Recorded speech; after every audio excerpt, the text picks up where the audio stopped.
Hi guys, welcome back on the channel. Today a very different video that I thought you might be interested. We're gonna do a review of Manor Lords game as I promised this week. If I may have a short parenthesis here and say that this review will be from a medieval miniature wargamers perspective. I think it's going to be very, very interesting. We guys strive for historical accuracy in our miniatures, our painting, our rules, our terrain, our battles. I would say just for, let's say, a preview of the review of the game, that this game could have been designed by a miniature wargamer. And I think you get my point. So I thought I will show you the art book that I purchased with the game and the wonderful soundtrack that you are hearing now. Because it reminded me of these really brilliant sketchbooks and books we are purchasing online or we were seeing online that talks about medieval history and architecture and armor. Really, I was very impressed with the sketches.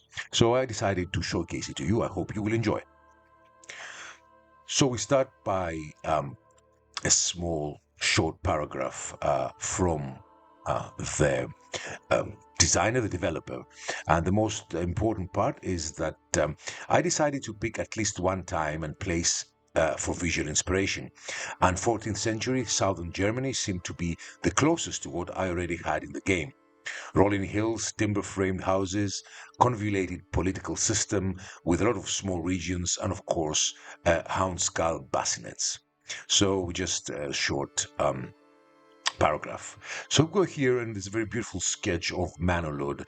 The world Manor Lords is inspired by the lives of the people of the late 14th century and is located in a fictional area and is essentially similar to Franconia, as I will mention the history of Franconia. So it's based on Franconia, a region of modern-day southern Germany.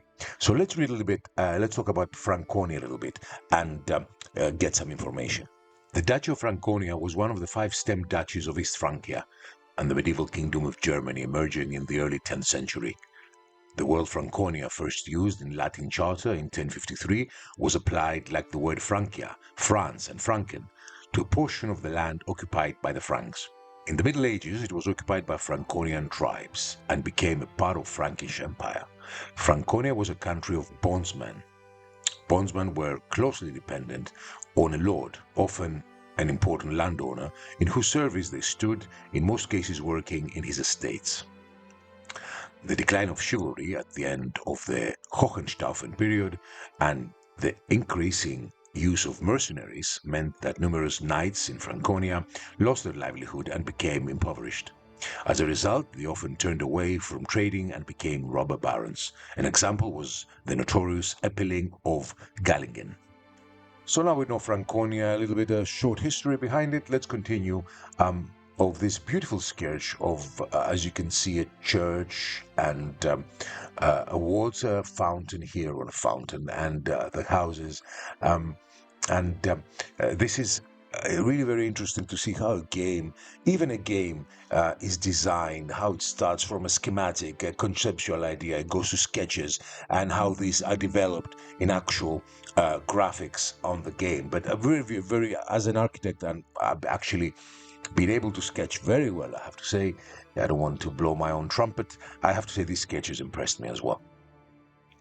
So from the settlement to the city, this is how the game develops. You start from a little settlement and you always build up the city. Again, I'm not going to go into detail what the author is mentioning, but you see how beautiful the sketches are, and these are the barrier plots and how they become bigger and bigger, and you can see in the game that you have level 1, level 2 and level 3 and how it changes of the size. It's really very interesting even during the game, but the sketches are beautiful. Here again, a very nice sketch of what's happening. Here you have the beer, here you have some militia, you have here the tavern. Again, how all the concept and the work behind the game is done. Now, the social living space. Now, this is really beautiful. I'm impressed with this. You remember the author or the developer, the designer is following, I think, medieval Germany, Bavaria, Franconia architecture. Established families, burghers, nobles, clergy, and student members of the religious community, journeymen, day laborers, maids, and farmhands, members of socially marginalized groups, and much more besides, the medieval city created a living space for people from diverse social backgrounds and allowed them to come into contact with each other in various ways depending on their social and legal status. They also acquired different rights and duties. That's quite interesting. Let's go to the next page. And here is the manor. Here is how he designed the manor initially. Again, the game is in early stage, but look at the beautiful sketches. You see the main tower on the left and the palace with a walled fence and the tax collector. Really beautiful. How nice would have been this on a miniature game.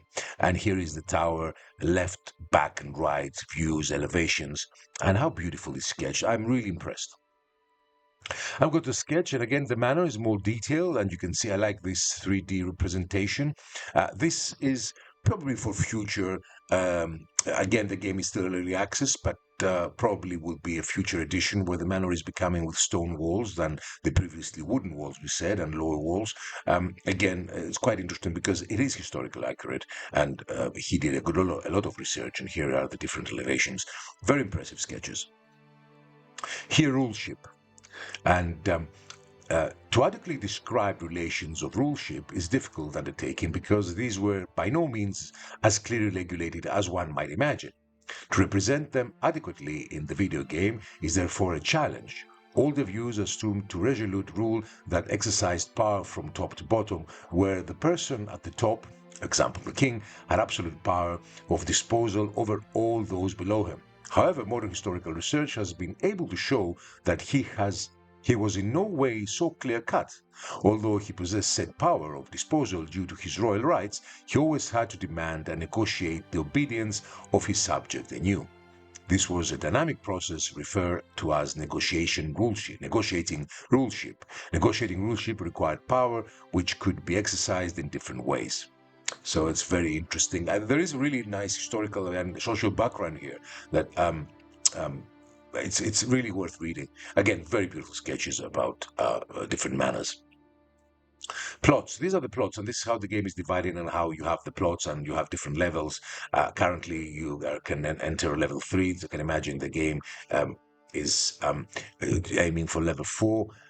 Historically, the house played an important role as a central living and working space. The house provided basic shelter for the whole family, which consisted not only of blood-related members, but could include maids, servants, journeymen, and apprentices as well. It is also necessary to distinguish ownership. A family could either be a landowner or a tenant. Thus, a house could also contain several families, which made the house a very lively place. The house was also used as a place of work. If space and time allowed, it was common practice to grow vegetables in the house's garden or keep farm animals for one's own use, with surpluses set aside for sale or barter. A family of craftsmen usually had their workshop in their house, sometimes in the same building, or otherwise situated in additional and extensions where all kinds of products were made.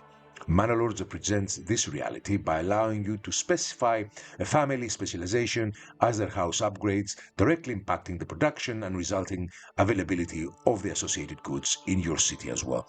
So this is why I'm telling you this game could have been made by a miniature wargamer. It's very attention to detail and historical accuracy. And this is something I'm learning, and I say I love medieval times.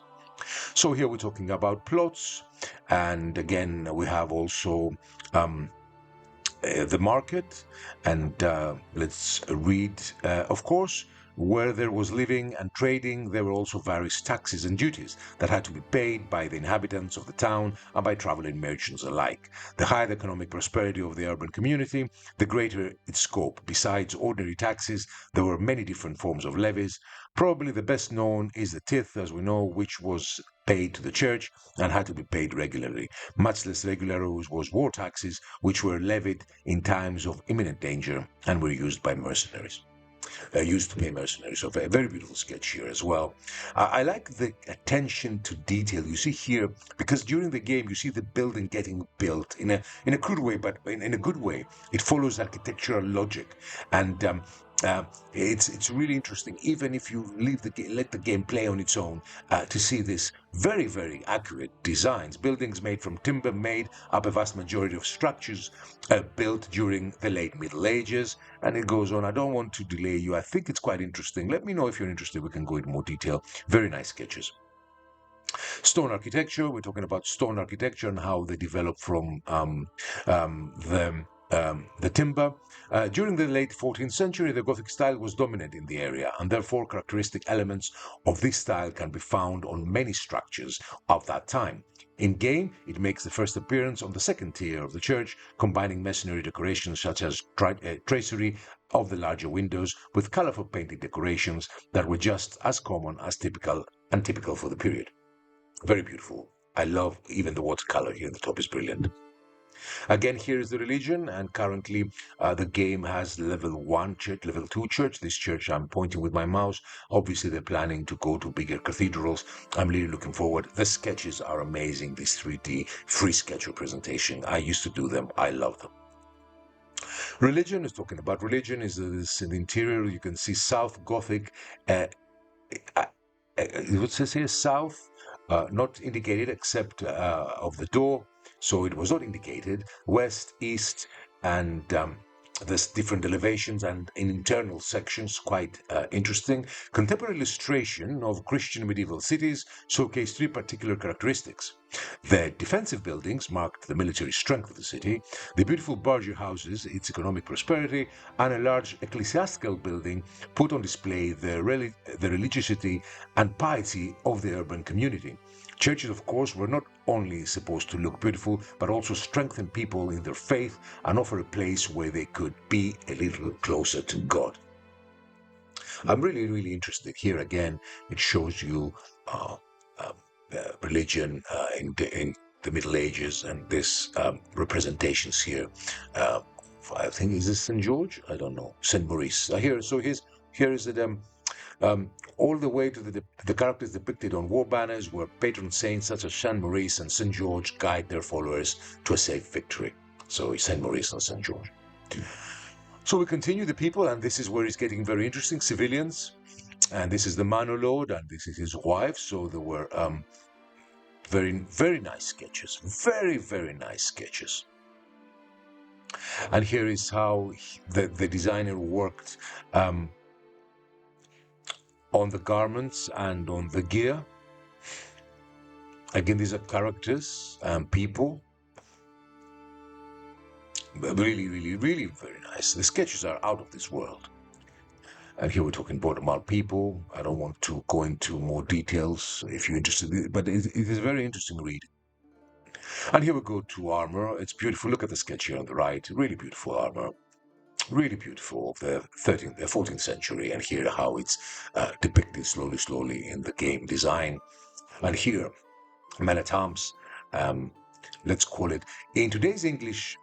The term man at arms has to come to signify the poorest footman of the pre-modern armies. Such was not the usage of the world in the Middle Ages. At the time, it instead referred to elite fighters with sufficient estate to provide quality armor and horses, most often of noble extraction.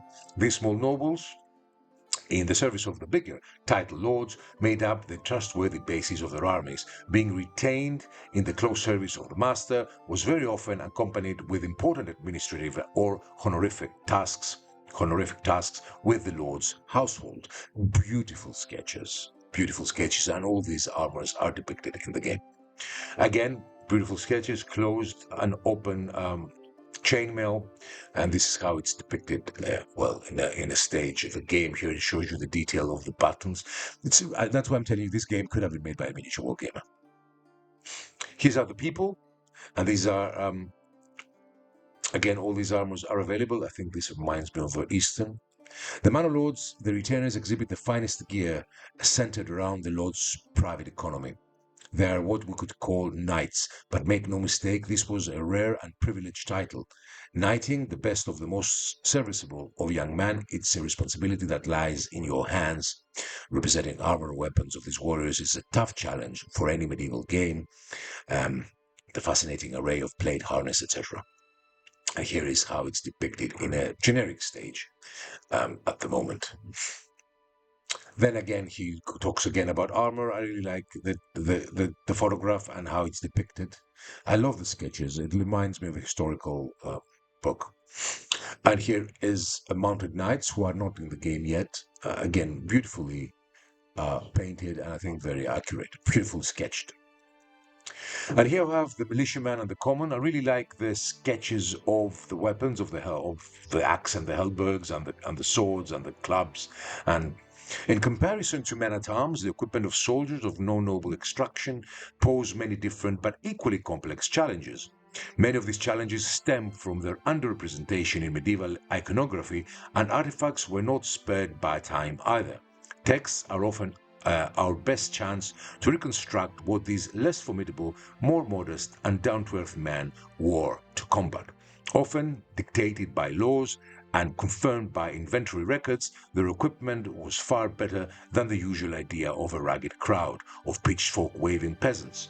Drawn from the able bodied men of the households, they that had the wealth to sustain a decent gear, helmets and swords were a staple of any good militia and watch. Those who could afford them wrote textile armors and even mail and plate. Those who knew how to use them owned crossbows and bows, or the early handguns appearing in the late 14th century. The rest had spears, axes, halberds, shields as their main weapons. It's very, very interesting. I really, it's very, very interesting. It looks like a historical book. You see how much research this guy did. Again, we have mercenaries. That's very interesting. I haven't seen this guy. Maybe he's from Germany type. Mercenaries can be seen as a way to represent the world's outsider of Manor Lords. Some are simply locals turned adventurers with weathered gear, while some can come from afar and exhibit a strange fashion of niche places in Europe. Without a doubt, a lot remains to be explored in this category, from familiar knightly orders coming to lend a hand to yet more remote foreigners seeking lands and money. So we're talking about the battlefields, banners, siege engines, something that the game has not reached yet, but early beautiful sketches again. And here is the historical ambition of Manor Lords. What is the ambition of the game? But look how beautiful a city, probably in the future, walled cities and a bit bigger, large scale, but currently in the two bottom photographs, it's something that can achieve. Again, the sketches are brilliant. So, Manor Lords does not claim to be a historical correct game, nor does it claim to depict medieval life realistically or in its entirety. It's also not an authentic game, but the representation of the Middle Ages in the game should feel authentic to players. This is the last um, paragraph of the author. So this is one of the game sketches. So that's what I want to show you guys, because I thought this sketchbook was really, really interesting, not from a gamer's point of view, because, many of us don't play games. I play, especially this game, because I told you it's like a miniature wargame I did it. But because I thought that all these sketches and all these, I think we didn't see this. We see, I saw this. All these sketches, beautiful sketches, and the research that the author did, the author, slip of the tongue, the designer, the developer of the game did, in order to achieve this game, is a research that a miniature wargamer would do to paint an army, to create a campaign. I'm doing this, and it's very impressive that he went into so much detail to depict the medieval times so well. So anyway, guys, this is from me. I hope you enjoyed the video. Something different. Tell me your opinion. I really be interesting to see what's your opinion in this one. Thank you so much for watching. Have a great week and bye-bye.